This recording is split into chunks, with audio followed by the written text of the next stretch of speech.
So then another big finding from our studies in the 1980s and 1990s was the huge diversity of rules. As we were trying to get in and try to figure out how they were managing, because some of the systems we were studying through other people's history were 200, 400, 500 years of continuity. And you take a system that's that long, and you think, man, we should learn some stuff from this. This is important. But having read Doug's work a lot, and we were not so surprised, because when you were looking at some of the early development of European rules, they were not all the same. There was diversity.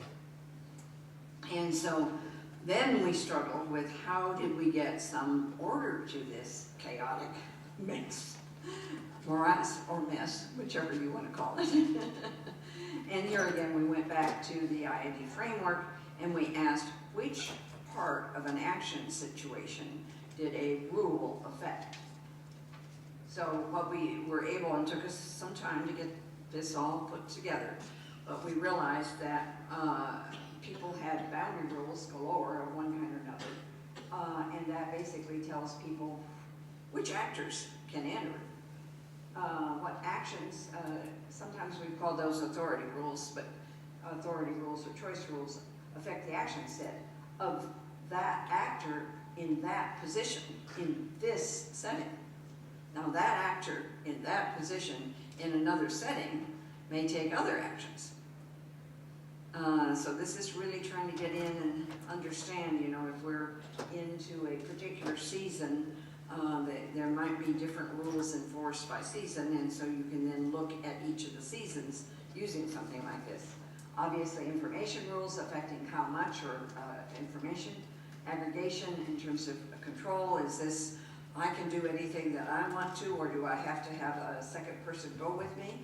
Or do I have to have 5? Do I have to have a team of 5? Their aggregation rules are vary dramatically. We think of them frequently as a majority rule versus pseudonymity, but out there in the field, there's just a huge array. Obviously, payoff rules in terms of how, what kind of costs must you pay, what kind of benefits may you get, and scope rules in terms of where you can get outcomes. People have a hard time with that, but if you think about a national park, you cannot obtain outcomes everywhere in the park. There are some specific places that you can be. And in terms of taking a motorcycle or something of that sort, you can motorcycle, but you have to do it in a particular place. Okay, so I think we were beginning to get at some really important things over time. And what we found was a lot of long surviving institutions, and we were coding them in a wide diversity way. But I thought after we had done this, and we had some more forestry things beyond the ones that were originally done, I thought we could eventually get at some real good type statistical relationships. In 1986, Doug invited me here, and I gave a seminar, and I talked a bit about some of the stuff I learned on groundwater earlier, and some of our early findings that we were getting from this study. And Doug said, you should write a book about this. You know, I was just flabbergasted. You seem to think it was important, and I should write a whole book. I mean, we've been taking more specific parts of it and looking at it. So I'm okay. I thought, no, I'll try that. I'll think about it. And then Doug followed up. He and Jim Alt invited me to contribute. And the first thing was, you should write a book. And it was a month or so later, he says, you should write a book in our series. Oh, how nice. And then fortunately, I had a sabbatical, and for the second time I was in Bielefeld in Germany, and I knew that I had a whole semester that I could work on this away. And then Jim Alt and Kent Chepsley invited me to give a series of 5 lectures at Harvard at the end of that spring. And it was a combination of, I had time, I've been struggling with it, you kept encouraging me, I had to give the 5 lectures, those became the chapters of the book, and then Elizabeth did a fantastic job of editing that book, and so I'm very much appreciative of all of those hard work. Well, it was a real struggle to find the kind of patterns I thought I could do. I just went in and I was doing all sorts of detailed things. And finally I realized that it wasn't a specific boundary rule that people used. The number of boundary rules we found were immense, but it wasn't a specific one, it's that they had one. So we found boundary rules that your granddad had to use the resource. You had to pass a test. You had to be a particular gender. You had to be a particular caste.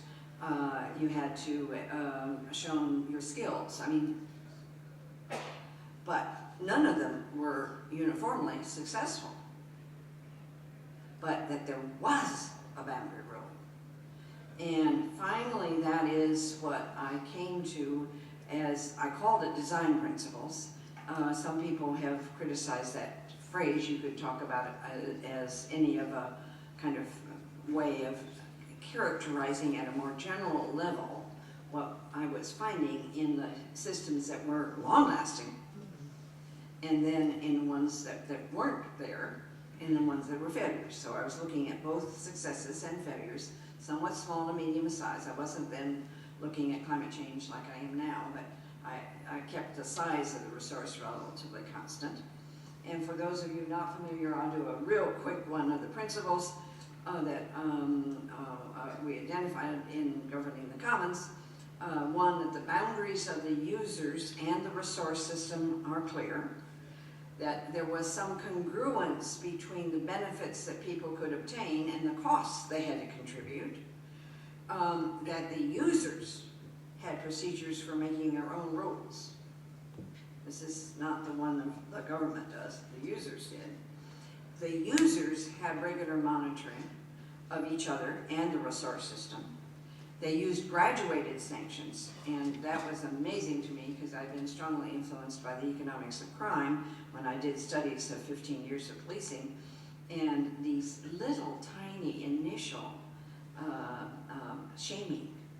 I mean, shaming turns out to be one of the very small initial things that, hey John, why are you in the forest today? We agreed we wouldn't use it until another week from now. Why are you there? Well, that was kind of the first, and then the second would get more severe, and it could get very severe. But that graduated nature took me a long time to figure out. There are conflict resolution mechanisms. There was some recognition on most of the long-lasting that they did have a legal, they were okay to be making their use of that resource. Not usually a full recognition and a name of the institution, but at least that it was legal, and that these were nested when they were bigger. What is nice is that there's now a new study that they took 90 different cases where people had looked at the design principles and assessed, and there are places that don't fit. But the overall support empirically is very high, and that will be published within the next month. It's through the proof sheets. So that's a relief because I was very afraid that I was just way out on the edge, and at the time I certainly was. Okay, then we started doing empirical work in the lab, the advantage for someone like myself who's done immense field work or read the case studies of an immense number. Lab is great, as we talked about earlier today. What we did find is we created a repeated CPR game where people could be harvesting when there was no communication, no identifying action by others, even with a name like player 3 or something like that, and no communication. They over-harvested. And for those of you who are game theorists, they did worse than Nash. I mean, they didn't just over-harvest at the Nash level, worse. Well, I mean, they did. So the overharvesting threat is there. We can't ignore it as a potential threat.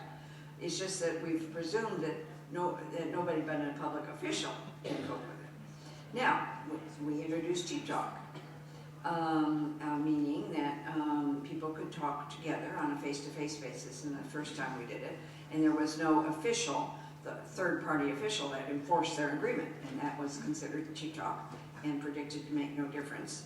But it did. It made a huge difference. They could come up and increase their returns very substantially. And then when we gave them a chance in the lab to make their own rules, they got up to 92% of optimal. And again, one of the lovely things about the lab is you know what's optimal. And you know when it's at 92% of optimal versus worse than NASH, you've got firm predictions. So what we were doing is challenging the dominant theory that users were helpless. There are now some new experiments in science that just came out this last spring in a much more complex setting where instead of a mathematical table that we give people in the lab, they were facing a screen with units moving and they could capture it. And the students called it Pac-Man, but they could capture it, and every time they captured one, they got money. But if they captured too many right around a center, it never regrew. And so it was more like a pasture where the regeneration depended upon there being a number of elements. And we found again, without communication, that they would overharvest. We had 4-minute sessions. They would, after 2 minutes, the screen would be blank. And people said, well, why did you not end that? Well, we wanted them to see the cost of sitting there for 2 minutes facing a screen and they couldn't do anything. And how do you get a cost into a lab experiment? Well, this is, for a graduate student or undergraduate where you don't let them on the web and sitting 2 minutes in front of them. That's a cost. So I can go on and on. And there'll be a new one by someone else in next week's science that I was asked to do a perspective party that is all the way to the field. And I encourage you to look at next week's science. There's a very exciting field experiment in Ethiopia in 49 communities. And they get all the way from individual surveys to the lab results, and the lab results to the results in the community, in their forest. So it really does the full